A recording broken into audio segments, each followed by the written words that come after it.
Down here in the bottom left of Overgrowth, it is our Zerg player from My Insanity. It is Sacsri.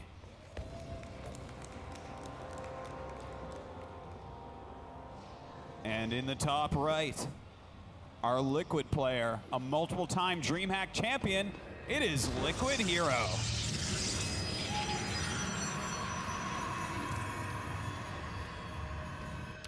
So, starting this game, no shenanigans just yet, nothing too aggressive.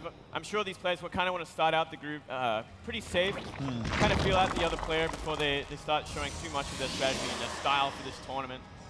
And I'm very interested to see what Sacsri's going to do to open up, because he is very aggressive, and we already see a drone scout. So the potential to proxy hatchery in that natural is going to be very, very high. Indeed, indeed. I do have to point out that from all the games that we watch of Sacsri, a lot of games on Overgrowth that he played against Protoss, he was actually taking the gold base very quickly. Very good point. Very, very good point. He might be going for something like that, but another thing to take in mind is he was doing a lot of drone scouting as well, so something like a cannon rush, not likely to work on this guy. Yeah, absolutely not. It's exactly why the drone scout is so good, especially on this map. And yeah, as you were saying, he likes to take the gold base. He likes to kind of set the pressure early, set the tempo, really force HerO's hand and put him in a more uncomfortable position that he'd like to be in.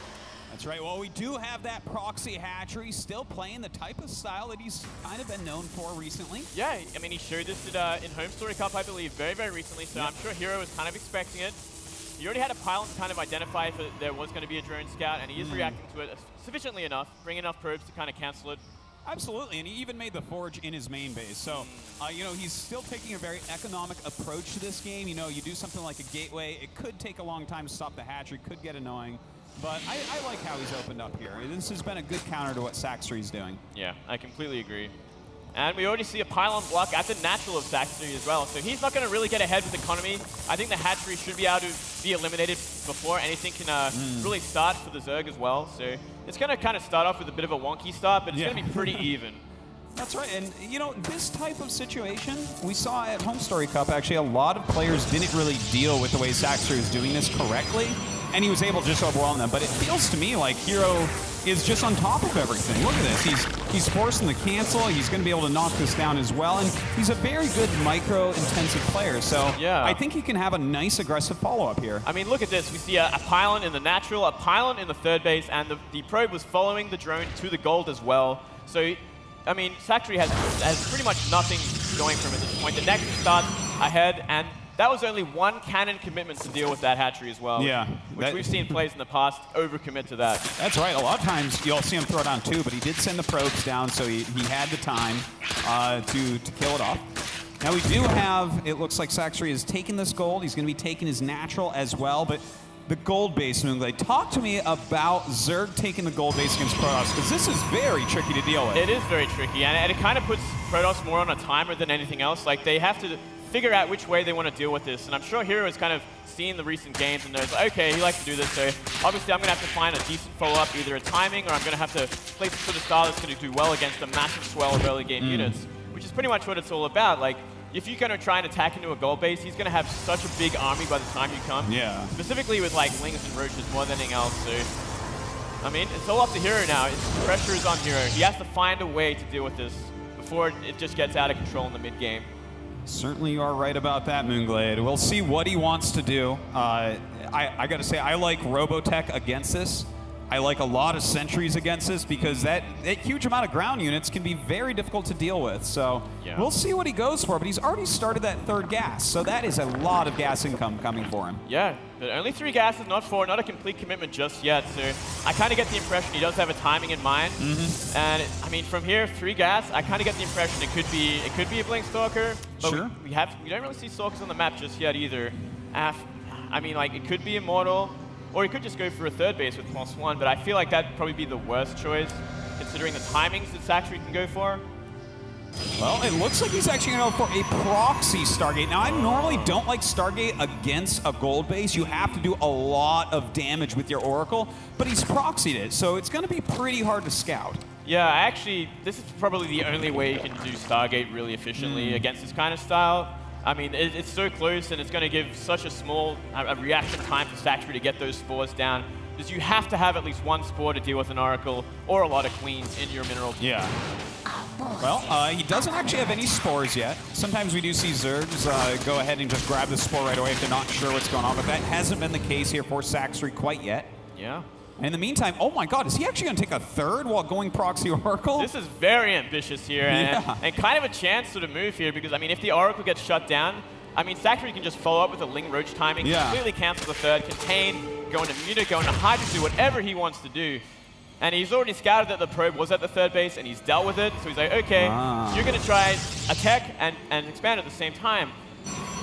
But as we see, still no spores in the mineral patches here. No, he doesn't. And also a lot of gates being added here, Moonglade. 6 gates on the way, +1 almost done. It looks like this is going to be an Oracle and Gateway timing attack, an all-in. Yeah, it definitely does. And here we go. Oracle already doing so much damage in the main base.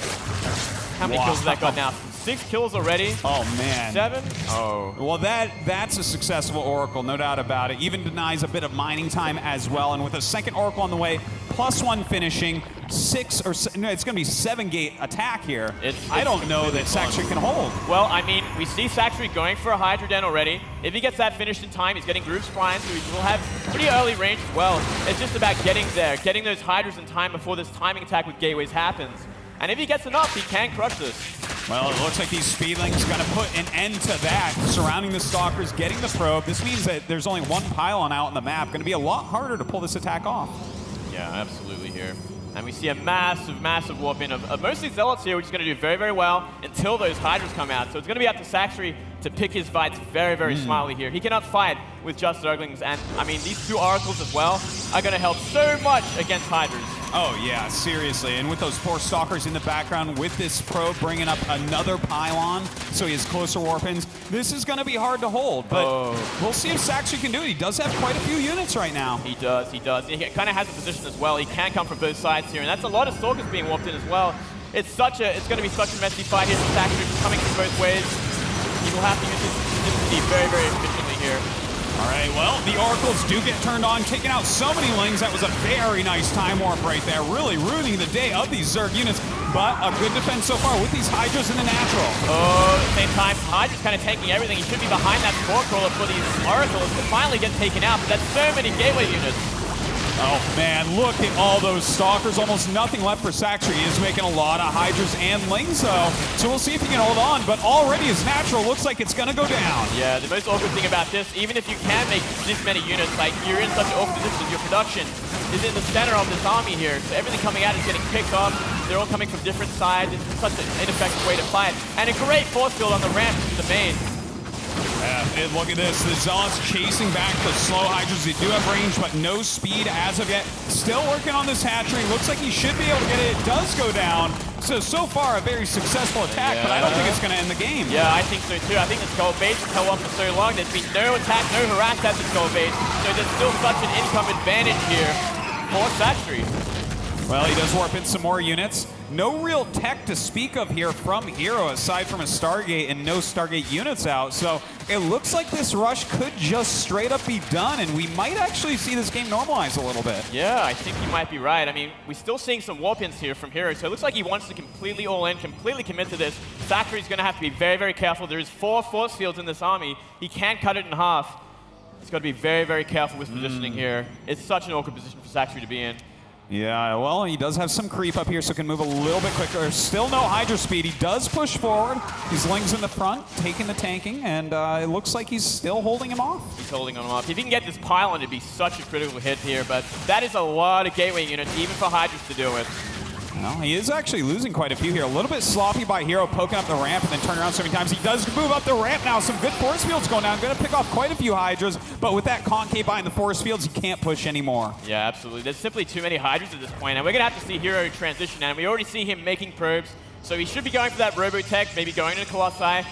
We actually see a Twilight Council being put down, which I'm not sure is the best choice, because Link against Hydras isn't that great. Yeah. Hydra Ling is still going to do very, very well against that, where Colossi will just kill this composition. Oh, I totally do agree with you there, Moonglade, but he is going for that Twilight. We'll see if it works out for him. Having to run away right now. These Hydras are so scary at the moment. They're so slow, but so scary. Got to be careful going up this ramp. Does not want to get cut in half or anything like that. Losing an extra Hydra there, but Yeah, this Hydra count is simply too much, and he's following up with so many lings.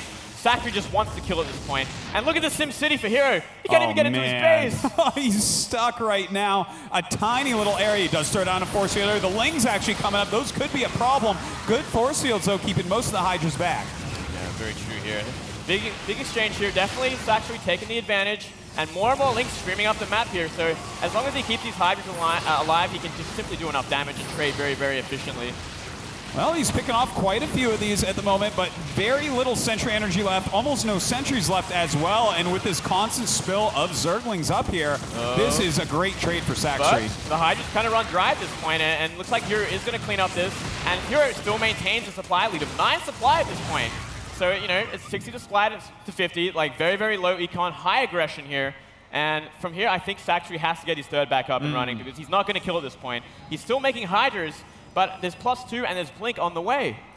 Yeah, that +2 Blink is going to be very nice, but I think you're right. I think that after killing that many sentries and that many stalkers, Sacsri can easily afford to take a third base. He doesn't have to worry about a counterattack for quite some time. Yeah, absolutely not. He's whittled down the Protoss ball to the point where he does have a bit of a breather here.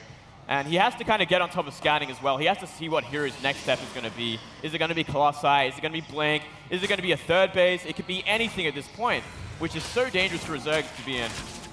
Well, he is just making units right now. Is he just going to go for a counterattack and try to all in here, try to end the game at this moment? It seems that way here. And I mean, he possibly can as well if he gets a good surround on this army, if he can kind of take out even more, force him into a bad position here because he is attacking the third base, luring out HerO's army.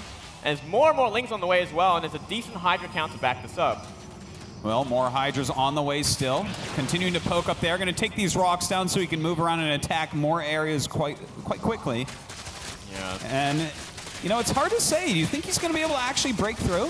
Maybe. If he gets a good enough surround and the Hydras actually get a lot of damage in, I mean, it's going to be up to the force fields if he can actually get in here. But the longer he waits, the worse it's completely going to be for Sacsri. Well, right now, HerO does have that +2 about to finish. Blink already done, so we'll see how good his micro truly is here. Oh, gonna catch some of these probes, force HerO forward a little bit, and here we go. This could be the final battle of this game.